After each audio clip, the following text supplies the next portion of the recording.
ನಮಸ್ಕಾರ ಸ್ನೇಹಿತರೆ, story world ಅನ್ನೋ ಚಾನಲ್ಗೆ ಸ್ವಾಗತ. ಮೃಗನ ರಾಜನು ಮೊದಲು ಹಲ್ಲಿಯಾಗಿದ್ದನು. ಶ್ರೀಕೃಷ್ಣವರ ಸ್ಪರ್ಶದಿಂದ ಅವನು ಅರಸನಾದ ಕತೆ.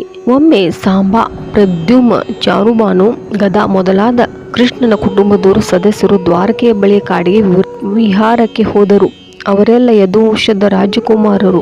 ತಮ್ಮ ವ್ಯವಹಾರದ ನಡುವೆ ಅವರಿಗೆಲ್ಲರಿಗೂ ಬಾಯಾರಿಕೆ ಆಯಿತು. ಕಾಡಿನಲ್ಲಿ ನೀರು ಎಲ್ಲಿ ದೊರೆಯಬಹುದು ಎಂದು ಹುಡುಕಿಕೊಂಡು ಹೋದರು. ಅವರು ಒಂದು ಬಾವಿಯ ಬಳಿ ಹೋದಾಗ ಅದರಲ್ಲಿ ನೀರು ಇರಲಿಲ್ಲ. ಅದಕ್ಕೆ ಬದಲಾಗಿ ಅಚ್ಚರಿ ಉಂಟು ಮಾಡುವ ಒಂದು ಜೀವಿವಿತ್ತು. ಏನೆಂದು ಕಂಡರು. ಅದೊಂದು ಬೃಹತ್ತಾಕಾರದ ಹಲ್ಲಿ. ಈ ಪ್ರಾಣಿಯು ಬಾವಿಯಲ್ಲಿ ಸಿಕ್ಕಿ ಹಾಕಿಕೊಂಡಿದೆ. ತನ್ನ ಪ್ರಯತ್ನದಿಂದ ಹೊರಕ್ಕೆ ಬರಲಾರದೆ ಹೋಗಿದೆ ಎಂದು ಅವರಿಗೆ ಅರ್ಥವಾಯಿತು. ಅನುಕಂಪದಿಂದ ಅವರು ಆ ದೊಡ್ಡ ಹಲ್ಲಿಯನ್ನು ಬಾವಿಯಿಂದ ಹೊರಗೆ ತೆಗೆಯಲು ಪ್ರಯತ್ನಿಸಿದರು. ದುರದೃಷ್ಟದಿಂದ ಅವರು ಹಲವು ರೀತಿ ಪ್ರಯತ್ನ ಪಟ್ಟರು. ಅವರು ಹಲ್ಲಿಯನ್ನು ಹೊರಕ್ಕೆ ತೆಗೆಯಲಾಗಲಿಲ್ಲ. ರಾಜಕುಮಾರರು ಮನೆಗೆ ಹಿಂತಿರುಗಿದಾಗ ಕೃಷ್ಣನಿಗೆ ತಮ್ಮ ಕಥೆಯನ್ನು ಹೇಳಿದರು. ಕೃಷ್ಣನು ಎಲ್ಲ ಜೀವಿಗಳ ಮಿತ್ರ. ಆದುದರಿಂದ ತನ್ನ ಮಕ್ಕಳ ಮನವಿಯನ್ನು ಕೇಳಿ ತಾನೇ ಬಾವಿಗೆ ಬಳಿ ಹೋದನು ಮತ್ತು ತನ್ನ ಎಡಗೈಯನ್ನು ಚಾಚಿ ಸುಲಭವಾಗಿ ದೊಡ್ಡ ಹಲ್ಲಿಯನ್ನು ಹೊರಕ್ಕೆ ತಂದನು. ಕೃಷ್ಣನ ಕೈಸ್ಪರ್ಶವಾಗುತ್ತಲೇ ಆ ಬೃಹತ್ತಾಕಾರದ ಹಲ್ಲಿಯು ತನ್ನ ಆ ಸ್ವರೂಪವನ್ನು ಬಿಟ್ಟು ಸ್ವರ್ಗಲೋಕದ ನಿವಾಸಿಯಾದ ಸುಂದರವಾದ ದೇವತೆಯಾಗಿ ಕಾಣಿಸಿಕೊಂಡನು.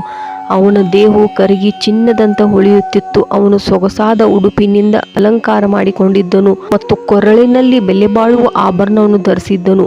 ದೇವತೆಯಾದವನಿಗೆ ಹಲ್ಲಿಯ ದೇಹವು ಹೇಗೆ ಬಂದಿತ್ತು ಎನ್ನುವುದು ಕೃಷ್ಣನಿಗೆ ರಹಸ್ಯವಾಗಿರಲಿಲ್ಲ. ಆದರೂ ಎಲ್ಲರಿಗೂ ತಿಳಿಯಲೆಂದು ಹೀಗೆ ಕೃಷ್ಣನು ಕೇಳಿದ್ದನು. ಅದೃಷ್ಟವಂತ ದೇವತೆ, ಈಗ ನಿನ್ನ ಶರೀರವು ಬಹು ಸುಂದರವಾಗಿದೆ ಮತ್ತು ತೇಜಸ್ವಿಯಾಗಿರುವುದನ್ನು ಕಾಣುತ್ತೇನೆ. ನೀನು ಯಾರು? ನಿನ್ನು ಸ್ವರ್ಗಲೋಕಗಳ ಒಬ್ಬ ಶ್ರೇಷ್ಠ ದೇವತೆ ಎಂಬುದು ನಾನು ಕಾಣಬಲ್ಲೆ. ನಿನಗೆ ಎಲ್ಲವೂ ಶುಭವಾಗಲಿ. ನೀನು ಈ ಸ್ಥಿತಿಯಲ್ಲಿ ಇರಬೇಕಾದವನಲ್ಲ ಎಂದು ನನಗೆ ತೋರುತ್ತದೆ. ನಿನಗೆ ಹಲ್ಲಿಯ ಜನ್ಮವು ಬಂದದ್ದು ನಿನ್ನ ಹಿಂದಿನ ಕೃತ್ಯಗಳಿಂದ ಇರಬಹುದು. ಆದರೂ ನೀನು ಈ ಸ್ಥಿತಿಗೆ ಹೇಗೆ ಬಂದೆ ಎಂದು ನಿನ್ನಿಂದ ಕೇಳಿ ತಿಳಿದುಕೊಳ್ಳಲು ಬಯಸುತ್ತೇನೆ. ಈ ರಹಸ್ಯವನ್ನು ಹೇಳಬಹುದಾದರೆ ನೀನು ಯಾರು ಎನ್ನುವುದು ನಮಗೆ ತಿಳಿಸು. ವಾಸ್ತವವಾಗಿ ಈ ದೊಡ್ಡ ಹಲ್ಲಿಯು ಮೃಗ ಎನ್ನುವ ರಾಜ, ದೇವೋತ್ತಮ ಪರಮಪುರುಷ. ಅವನನ್ನು ಪ್ರಶ್ನೆ ಮಾಡಿದಾಗ ಅವನು ಕೂಡಲೇ ಸೂರ್ಯ ಪ್ರಕಾಶದಂತೆ ಹೊಳೆಯುತ್ತಿದ್ದ. ಅವನ ಕಿರೀಟವು ಭೂಮಿಗೆ ತಗುಲುವಂತೆ ಪ್ರಭುವಿಗೆ ತಲೆಬಾಗಿದನು. ಹೀಗೆ ಅವನು ಮೊಟ್ಟ ಮೊದಲ ಬಾರಿಗೆ ಪರಮ ಪ್ರಭುವಿಗೆ ತನ್ನ ಗೌರವಪೂರ್ವಕ ಪ್ರಣಾಮವನ್ನು ಅರ್ಪಿಸಿದನು. ನಂತರ ಅವನು ಹೀಗೆ ಹೇಳಿದನು: ಪ್ರಿಯ ಪ್ರಭುವೆ, ನಾನು ಇಕ್ಷ್ವಾಕು ಮಹಾರಾಜನ ಮಗ, ಮೃಗ ಮಹಾರಾಜ.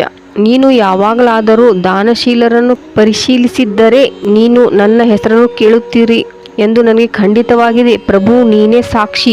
ಜೀವಿಗಳು ಭೂತಕಾಲದಲ್ಲಿ, ವರ್ತಮಾನ ಕಾಲದಲ್ಲಿ ಮತ್ತು ಭವಿಷ್ಯನಲ್ಲಿ ಮಾಡುವ ಎಲ್ಲ ಕೆಲಸಗಳಿಗೆ ನಿನಗೆ ತಿಳಿದಿರುತ್ತದೆ. ನೀನು ನಿರಂತರ ಅರಿವಿನಿಂದ ಏನನ್ನು ಬಚ್ಚಿಡಲು ಸಾಧ್ಯವಿಲ್ಲ. ಆದರೂ ನನ್ನ ಚರಿತ್ರೆಯನ್ನು ಹೇಳುವಂತೆ ನೀನು ಅಪ್ಪಣೆ ಮಾಡಿದ್ದೀಯಾ. ಆದುದರಿಂದ ಸಂಪೂರ್ಣ ಕಥೆಯನ್ನು ಹೇಳುತ್ತೇನೆ. ನನ್ನ ಕರ್ಮಕಾಂಡ ಚಟುವಟಿಕೆಗಳಿಂದ ನಾನು ಅವನತಿಗೆ ಒಳಗಾದುದನ್ನು ಮೃಗ ಮಹಾರಾಜನು ಹೇಳಿದನು. ಅವನದು ಬಹು ದಾನಶೀಲ ಸ್ವಭಾವ. ಅವನು ಎಷ್ಟು ಗೋವುಗಳನ್ನು ದಾನ ಮಾಡಿದ್ದಾನೆಂದರೆ ಆ ಸಂಖ್ಯೆಯು ಭೂಮಿಯ ಧೂಳು, ಆಕಾಶದ ನಕ್ಷತ್ರಗಳು ಮತ್ತು ಮಳೆಗಾಲದಲ್ಲಿ ಸೇರುವಷ್ಟು. ವೈದಿಕ ಧಾರ್ಮಿಕ ಸಂದರ್ಭದಲ್ಲಿ ದಾನಶೀಲನಾದವನು ಬ್ರಾಹ್ಮಣಿಗೆ ಗೋವುಗಳನ್ನು ದಾನ ಮಾಡಬೇಕೆಂದು ಹೇಳಿದೆ. ಅವನು ಈ ತತ್ವವನ್ನು ಬಹು ಉತ್ಸಾಹದಿಂದ ಅನುಸರಿಸಿದ್ದಾನೆಂದು ಅವನ ಮಾತಿನಿಂದ ಕಾಣುತ್ತದೆ. ಆದರೆ ಸ್ವಲ್ಪ ಕರ್ತವ್ಯ ಲೋಪದಿಂದ ಅವನು ಹಲ್ಲಿಯಾಗಿ ಹುಟ್ಟಬೇಕಾಯಿತು. ಆದುದರಿಂದ ಭಗವದ್ಗೀತೆಯಲ್ಲಿ ಪ್ರಭುವು ದಾನಶೀಲನಾದವನು ತನ್ನ ದಾನ ಫಲವನ್ನು ಪಡೆಯಲು ಬಯಸುವನು. ಕೃಷ್ಣನ ಸಂತೋಷಕ್ಕಾಗಿ ದಾನ ಮಾಡಬೇಕೆಂದು ಹೇಳಿದೆ. ದಾನ ನೀಡುವುದೆಂದರೆ ಪುಣ್ಯ ಕಾರ್ಯಗಳನ್ನು ಮಾಡುವುದು. ಪುಣ್ಯ ಕಾರ್ಯಗಳ ಫಲವಾಗಿ ಮನುಷ್ಯನ ಮೇಲಿನ ಲೋಕಗಳಿಗೆ ಏರಬಹುದು.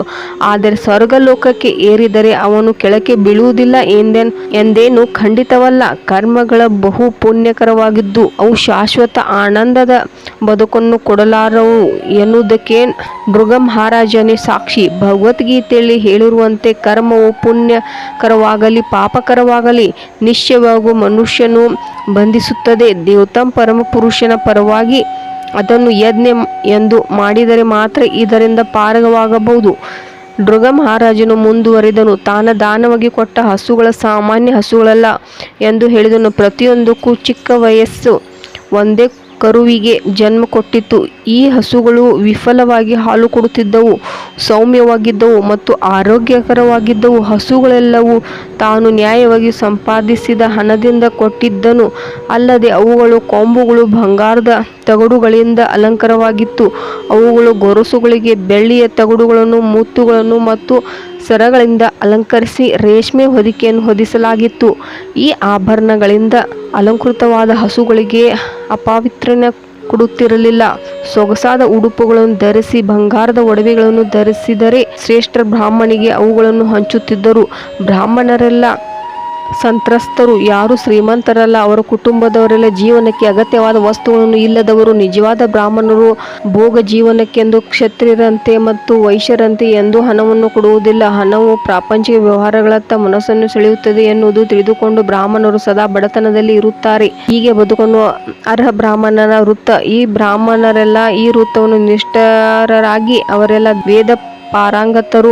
ತಮ್ಮ ಜೀವನದಲ್ಲಿ ಅಗತ್ಯವಾದ ವೃತ್ತಗಳನ್ನು ನಿಯಮಗಳನ್ನು ಪಾಲಿಸುತ್ತಿದ್ದರು, ಉದಾರಿಗಳಾಗಿದ್ದರು, ಬ್ರಾಹ್ಮಣಿಗೆ ಅಗತ್ಯವಾದ ಮಟ್ಟದಲ್ಲಿದ್ದರು. ಅವರು ಎಲ್ಲರ ವಿಷಯದಲ್ಲೂ ಸ್ನೇಹದಿಂದಿದ್ದರು. ಮುಖ್ಯವಾಗಿ ಅವರು ತರುಣರು. ಅರ್ಹ ಬ್ರಾಹ್ಮಣರು ಗೋವುಗಳೊಡನೆ ಅವರಿಗೆ ಭೂಮಿ, ಬಂಗಾರ, ಮನೆಗಳು, ಕುದುರೆಗಳು ಮತ್ತು ಆನೆಗಳನ್ನು ಕೊಡಲಾಯಿತು. ಅವಿವಾಹಿತರಿಗೆ ವಧುಗಳನ್ನು, ಮನೆ ಕೆಲಸದವರನ್ನು, ಧಾನ್ಯಗಳನ್ನು, ಬೆಳ್ಳಿಯನ್ನು, ಪಾತ್ರೆಯನ್ನು, ಉಡುಪುಗಳನ್ನು, ಆಭರಣಗಳನ್ನು, ಮನೆಯ ಪೀಠೋಪಕರಣಕ್ಕಾಗಿ ರಥಗಳು ಮೊದಲಾದವನ್ನು ನೀಡಲಾಯಿತು. ವೈದಿಕ ನಿಧಿಗಳನ್ನುವಾಗಿ ಒಳ್ಳೆಯ ಯಜ್ಞವನ್ನು ನೆರವೇರಿಸಿ ನೀಡಲಾಯಿತು. ಬ್ರಾಹ್ಮಣರಿಗೆ ದಾನವನ್ನು ನೀಡುವುದು ಮಾತ್ರವಲ್ಲ, ಬಾವಿಗಳನ್ನು ತೋಡುವುದು, ರಸ್ತೆ ಬದಿಯಲ್ಲಿ ಗಿಡಗಳನ್ನು ನೆಡುವುದು, ರಾಜ್ಯ ಮಾರ್ಗಗಳ ಬಳಿ ಕೆರೆಯನ್ನು ನಿರ್ಮಿಸುವುದು, ಇಂಥ ಪುಣ್ಯ ಕಾರ್ಯಗಳನ್ನು ಮಾಡಿದ್ದೇನೆಂದು ರಾಜನು ಶ್ರೀಕೃಷ್ಣವರಿಗೆ ವಿವರವಾಗಿ. ಆದರೂ ತಾನು ಮಾಡಿದ ಒಂದು ಪಾಪ ಕರ್ಮದಿಂದ ಅವನು ರಾಜನಿದ್ದವನು ಹಲ್ಲಿಯ ರೂಪ ಧರಿಸಿದನು. ಇದರಿಂದ ಶ್ರೀಕೃಷ್ಣವರಿಂದ ಮುಕ್ತಿ ಹೇಗೆ ಪಡೆದನೆಂದು ಮುಂದಿನ ವಿಡಿಯೋದಲ್ಲಿ ನೋಡೋಣ, ಮತ್ತು ಹಲ್ಲಿಯ ರೂಪವನ್ನು ಹೇಗೆ ಧರಿಸಿದನೆಂದು ನೋಡೋಣ. ಈ ಕಥೆ ನಿಮಗೆ ಇಷ್ಟವಾಗಿದ್ದಲ್ಲಿ ಲೈಕ್ ಮಾಡಿ, ಶೇರ್ ಮಾಡಿ ಮತ್ತು ಸಬ್ಸ್ಕ್ರೈಬ್ ಮಾಡಿ. ಹರೇ ಕೃಷ್ಣ, ಹರೇ ರಾಮ.